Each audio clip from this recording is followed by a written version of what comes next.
Bu tanha kone savol beraman, ilmingizni sinab ko'rasiz. Agar javobni topa olmasangiz, videoni ko'proq odam ko'rishiga hissa qo'shasiz.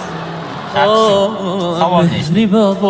Demak, musulmonlarni vafot etgan go'daklar chaqaloqlari va qabrda hisob nishoni gunohi yo'q.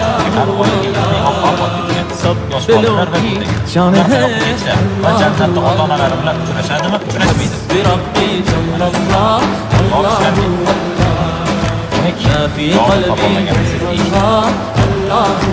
Musulmonlarning vafot etgan go'daklari jannat tog'larida yashaydi.